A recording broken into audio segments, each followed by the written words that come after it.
Hi, everybody. Today we're going to be talking about the plot of a story. So, what is the plot of a story?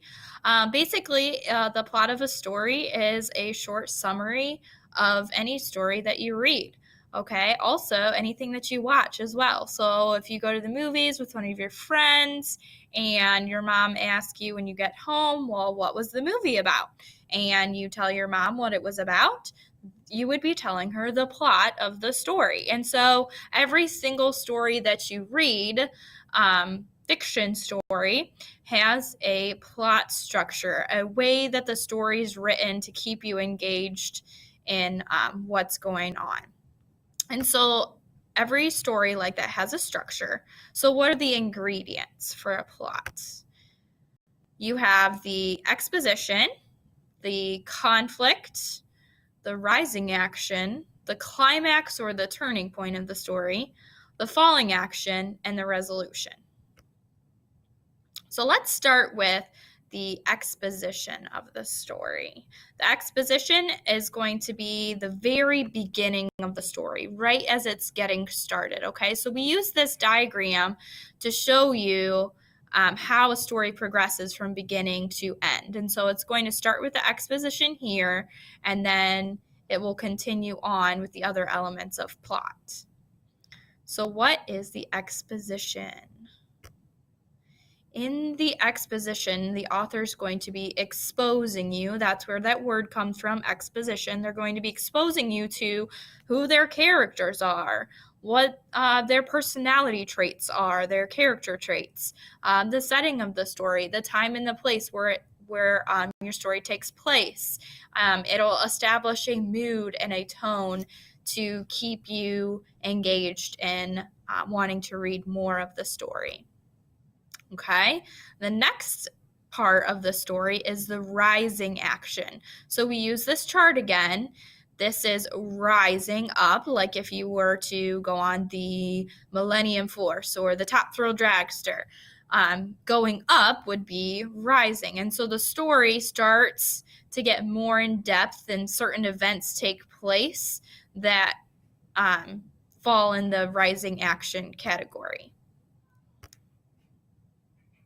So in the rising action, it's kind of the main part of the story where the events are leading to, okay? And they're leading to the climax or the turning point in the story.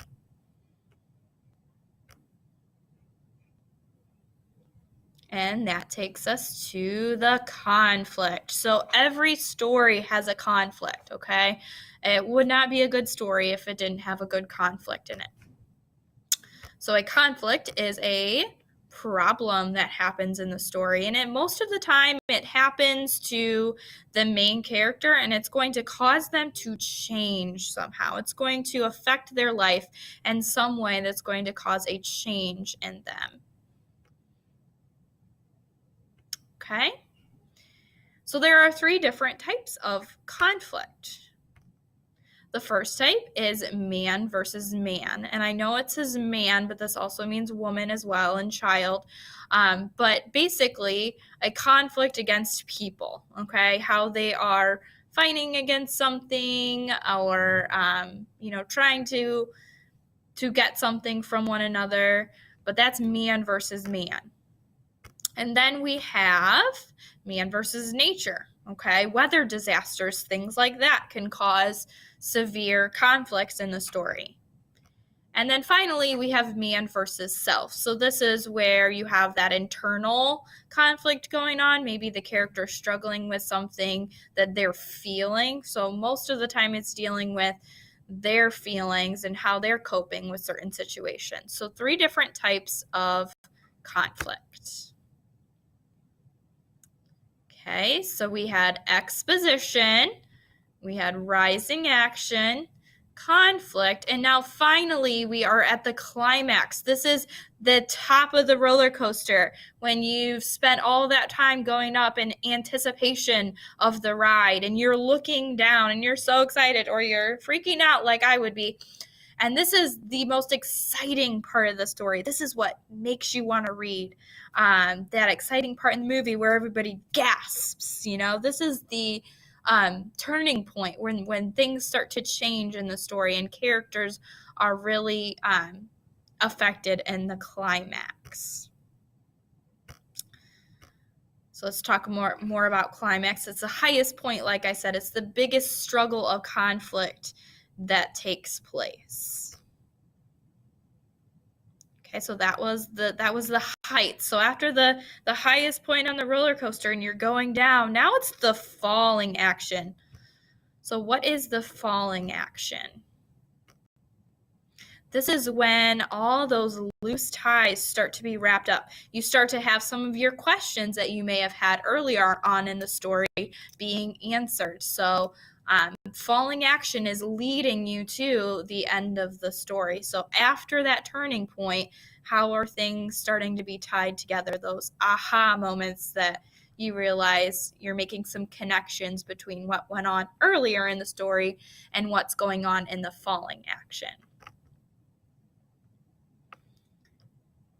So many times, this is when the main character is retelling what happened in the story.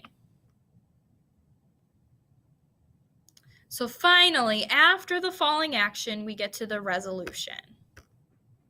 At this point, all conflicts are resolved and our story is over. And most of the time, like in fairy tales, you have a happy ending, but some stories don't have happy endings.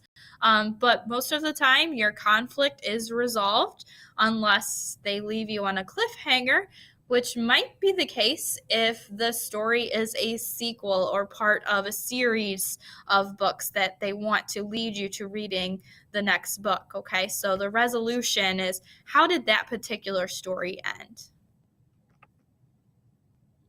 They lived happily ever after.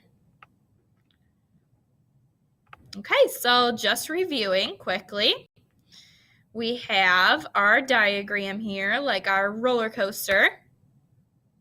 We have our exposition, our rising action, our climax.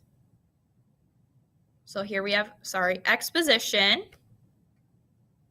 This is where your characters are introduced, your time, your place.